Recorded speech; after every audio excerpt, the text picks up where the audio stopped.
What's happening, Panda Nation? Peter from Panda here. If you want to get a grip, you should get a vertical one. So I got this vertical foregrip here, and the reason I picked it up is it looked like one of the ones that I showed you recently, but the price point was much cheaper. So I picked this up on Amazon. It was like $27. It did take a couple weeks to get.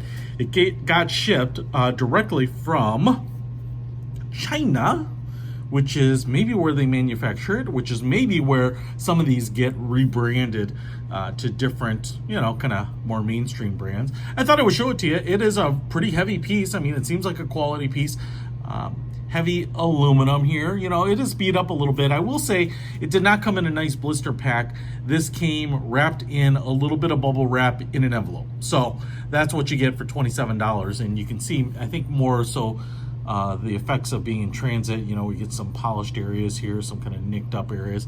So that's maybe to be expected. You get knurling here and on the handle, some cutouts here.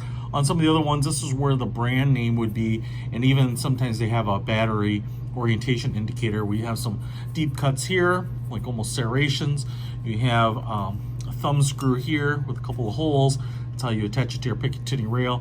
And you can see we have a crown edge here, and then the light element in there. You can see kind of down there in the neck. We have a rubberized button right there for turning the light on and off. That button actually seems a little suspect to me. Like it's not clicking well. Look at that, now it's not clicking at all. So, I feel like it's like kind of gets hung up on one side. Now it seems to be clicking okay. But see, no, now it's not, now it's stuck. There we go. See, it's stuck. And if I push it around, it kind of loosens up. So it's not exactly something I would trust my life to. You get enough knurling to get this bottom open, but you can see you can put a quarter in there or something and turn it open. Now, I have CR123A batteries here. I'm just gonna throw in a couple and see if we can get this sucker working. And just based on the button, that kind of annoys me. We have an O-ring right there. It's already powered up here. So must have turned it on. And you can see that is, woo, it's pretty bright. So if I turn it on and then we can go to strobe. But look, the button is screwy. All right, man, so I don't know if this is like the original manufacturer for this device or what, but the button is pretty unreliable. Not real happy with that. I mean, it's turning on, and see, it didn't come out.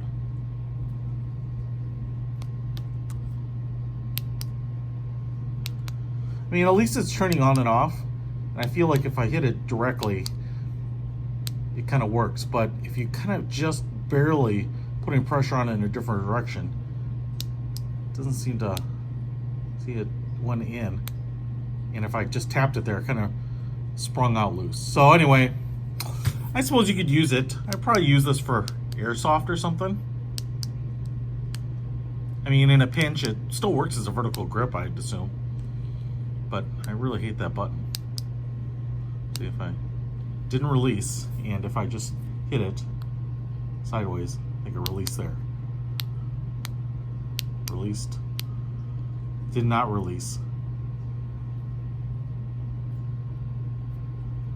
Now it did. Interesting. Quite disappointed with it. But if you want to check it out or pick one up, like I said, it's a third of the cost of the ones here locally. But I'll put a link to it in the description so you can check it out yourself. Peter from Panda, out.